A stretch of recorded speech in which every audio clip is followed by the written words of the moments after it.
Drugs కేసులో Raviteja driver Srinivasarao కొద్దిసేపటి క్రితం ఇంకా హాజరు కావాల్సింది అయితే మనం చూడొచ్చు. నిన్న రవితేజ హాజరైనప్పుడు తనతో పాటు వెనుక వచ్చిన డ్రైవర్ విజువల్ మనం చూస్తున్నాం. శ్రీనివాసరావు తిను చాలా కీలకంగా మారాడు. ఏవైతే ఆరోపణలు ఎదుర్కొంటున్నాడో ఆరోపణల్లో వాస్తవం ఉందా లేదా అనేది తెలుసుకోవడానికి డ్రైవర్తో కూడా విచారణ చేస్తున్నారు సిట్ అధికారులు. అతని నుంచి కూడా వివరాలు సేకరిస్తున్నారు.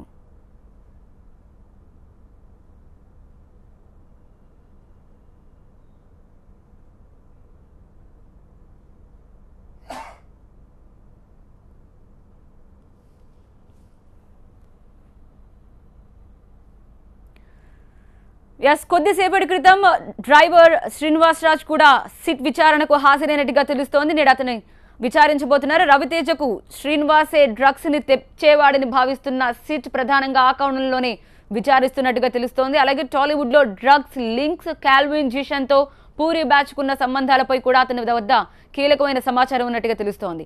డ్రగ్స్ లింకులపై శ్రీనివాస్ నుంచి కీలక సమాచారం రాబట్టేందుకు సిట్ అధికారులు కొత్త ప్రశ్నావళిని సిద్ధం చేసినట్టుగా తెలుస్తోంది.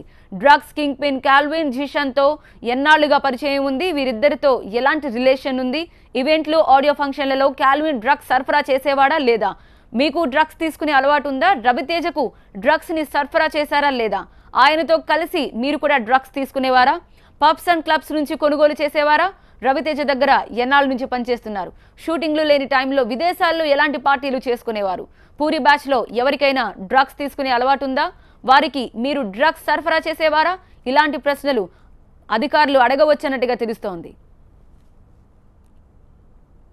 టాలీవుడ్ కి సినిమా చూపిస్తున్న సిట్ ఇప్పటి వరకు 9 మందిని విచారించింది. పూరి నుంచి రవితేజ వరకు ఒక్కొక్కరిని ఒక్కో కోణంలో డ్రగ్స్ లింకులపై కూపీలాగుతూ వచ్చారు. టాలీవుడ్ కి డ్రగ్స్ ఎలా చేరుతున్నాయి, డ్రగ్స్ కు ఎవరు బానిసలయ్యారు, డ్రగ్స్ సరఫరా వెనుక ఎవరెవరున్నారు, ఇలా డ్రగ్స్ మూలాలపై దృష్టి పెట్టి బాధితుల నుంచి కీలక సమాచారాన్ని రాబట్టారు సిట్ అధికారులు. ఈ క్రమంలోనే నిన్న హీరో రవితేజను దాదాపు 10 గంటల పాటు విచారించిన సిట్ అధికారులు కొంత సమాచారాన్ని సేకరించారు. సిట్ వేసిన ప్రశ్నలకు ముక్తసరిగానే సమాధానం ఇచ్చిన కొన్నిటికి మాత్రం సమాధానం చెప్పినట్టుగా తెలుస్తోంది. రేవ్ పార్టీలకు వెళ్తాను గానీ డ్రగ్స్ అలవాటు లేదని రవితేజ సిట్ అధికారులకు చెప్పారు. కాల్విన్ జీషన్లతో తనకు సంబంధం లేదని చెప్పాడు. తమ్ముడు భరత్ ప్రస్తావన వచ్చినప్పుడు అతడికి డ్రగ్స్ అలవాటు ఉందని, అతడి తీరు నచ్చకే కుటుంబానికి దూరంగా పెట్టామని చెప్పుకొచ్చారు. మరోవైపు ఆల్ఫ్రోజెలం తయారు చేస్తున్న స్థావరాలపై డైరెక్టర్ ఆఫ్ రెవెన్యూ ఇంటెలిజెన్స్ అధికారులు దాడులు నిర్వహించారు. మెదక్, నల్గొండ జిల్లాల్లో 4 ప్రాంతాల్లో సోదాలు నిర్వహించిన అధికారులు దాదాపు 7 కోట్ల విలువైన 600 కిలోల మత్తు పదార్థాలను స్వాధీనం చేసుకున్నారు. పలువురిని అదుపులోకి తీసుకుని విచారిస్తున్నారు.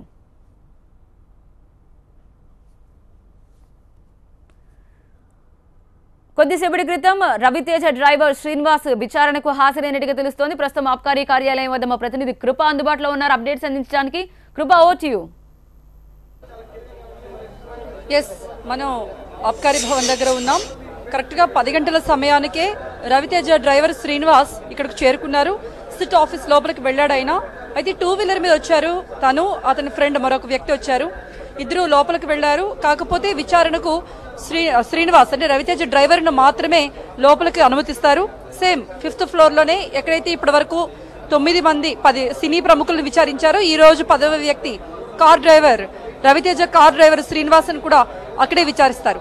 ముఖ్యంగా కెల్విన్ తో, జీసాన్ తో శ్రీనివాస్ కు ఎటువంటి సంబంధాలు ఉన్నాయి, రవితేజ ఫోన్ నుండి చాలా కాల్స్ కెల్విన్ కి వెళ్ళాయి, అలాగే జీసాన్ కూడా వెళ్ళాయి. అంటే వెళ్ళాయన్న సమాచారం ఉంది, అందులో నిజమెంత ఉంది అని తెలియాల్సి ఉంది. ఎక్కువగా జీసాన్ కు చాలా కాల్స్ వెళ్ళాయి అనే దాని మీద రవితేజ నేను క్వశ్చన్ చేసినప్పుడు రవితేజ ఒక విషయం చెప్పినట్టుగా తెలుస్తుంది. షూటింగ్ లో ఉన్నప్పుడు లేకపోతే సినిమా విషయాల్లో బిజీగా ఉన్నప్పుడు మన దగ్గర ఉన్న ఫోన్ ఎవరికైనా ఇస్తూ ఉంటాం. అంటే పర్సనల్ మేనేజర్కి కానీ, కార్ డ్రైవర్కి కానీ, లేకపోతే తనతో ఉన్న వ్యక్తికి కానీ ఇస్తూ ఉంటాం. కార్ డ్రైవర్ ఎప్పటి నుండో తన దగ్గర వర్క్ చేస్తున్నాడు కాబట్టి ఆ ఫోన్ తనకి ఇస్తూ ఉంటాను. సో ఆ సమయంలో వాళ్ళు ఏదైనా కాల్స్ చేసి ఉండొచ్చేమో, దానితో నాకు ఏ సంబంధం లేదని రవితేజ చెప్పినట్టుగా కొన్ని వార్తలు వస్తున్నాయి. అయితే ఈ దిశగా కూడా అంటే కార్ డ్రైవర్ కేవలం రవితేజ ఫోన్ నుండి మాత్రమే కాకుండా కార్ డ్రైవర్ శ్రీనివాస్ మొబైల్ నుంచి కూడా చాలా కాల్స్ వెళ్ళాయి జీసాన్కు. సో 6 ఏళ్ల నుండి పరిచయం ఉంది రవితేజకు అని దీనిని బట్టి అనుమానిస్తూ ఉన్నారు.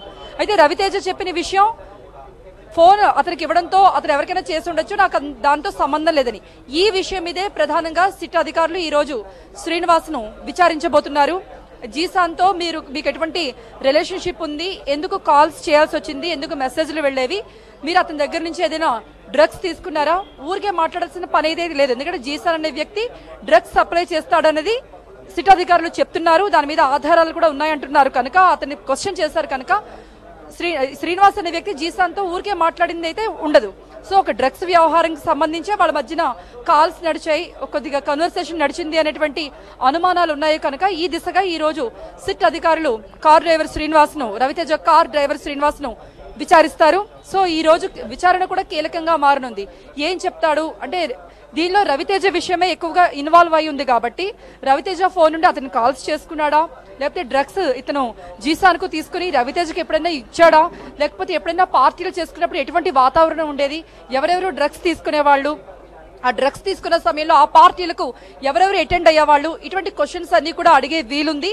అయితే దీని మీద అన్ని కూడా ఇప్పటివరకు వస్తున్న వార్తలు అంటే సిట్ అధికారులు అయితే బయటకు వచ్చి మాట్లాడలేదు. కాకపోతే దీని మీద కొన్ని వార్తలు అయితే బయటకు వస్తూ ఉన్నాయి. ఈ విషయం మీదే కార్ డ్రైవర్ ను క్వశ్చన్ చేస్తారని, మెయిన్ జీసాన్తో సంబంధాలపైనే ఈ రోజు విచారణ జరుగుతుంది.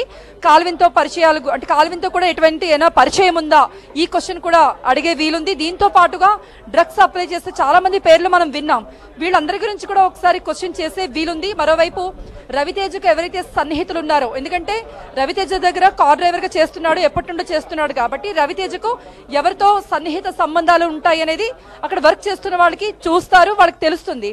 సో ఈ దిశగా కూడా క్వశ్చన్ చేసే వీలుంది. ఎక్కువగా రవితేజను ఎవరు కలిసేవాళ్ళు, రవితేజ ఎక్కడికి వెళ్ళేవాడు, మీరు ఎక్కడికి కార్ డ్రైవర్ కాబట్టి మీరు ఎక్కడికి అతన్ని డ్రాప్ చేసేవాళ్ళు, ఎక్కువగా పార్టీలు ఎవరితో కలిసి చేసుకునేవాళ్ళు, ఫ్యామిలీ మెంబర్స్ తో రవితేజ చెప్తున్నాడు అన్నట్టుగా ఫ్యామిలీ మెంబర్స్ తోనే సన్నిహితులతోనే లేకపోతే సినీ ప్రముఖులతో ఎటువంటి రిలేషన్షిప్స్ ఉండేవి, ఎవరు వచ్చేవాళ్ళు ఎవరు వెళ్ళేవారు, ఇలాంటి వ్యక్తిగత విషయాలు కూడా ఈ కార్ డ్రైవర్ శ్రీనివాస్ ను అడిగే వీలుంది. అతను రాగానే అంటే 10 గంటలకు ముందే వచ్చాడు, 10 గంటల లోపలికి వెళ్తున్నప్పుడు మీడియా ముందు నుండి తలదించుకుని అలా వెళ్ళిపోయాడు. కనీసం ఇటు అంటే మీడియా వైపు అతను ఫోకస్ చేయలేదు, జస్ట్ నడుచుకుంటూ పైకి వెళ్ళిపోయాడు. సో ఈ రోజు విచారణ ఎంతసేపు జరుగుతుంది, ఏం క్వశ్చన్స్ వేస్తారు, ఎటువంటి కీలక సమాచారాన్ని సిట్ అధికారులు రాబడతారు అనేది చాలా ఆసక్తికరంగా మారింది. Over to studio. Right, thank you Krupa. ఇది డ్రగ్స్ కేసులో రవితేజ డ్రైవర్ శ్రీనివాసరావు కొద్దిసేపటి క్రితమే సిట్ ముందు హాజరయ్యాడు. నాంపల్లిలోని ఆబ్కారీ భవన్కి చేరుకున్నారు. నిన్న హీరో రవితేజను విచారించి కీలక సమాచారాన్ని రాబట్టిన సిట్ అధికారులు నేడు అతని డ్రైవర్ శ్రీనివాస్ నుంచి మరిన్ని వివరాలు రాబట్టనున్నారు.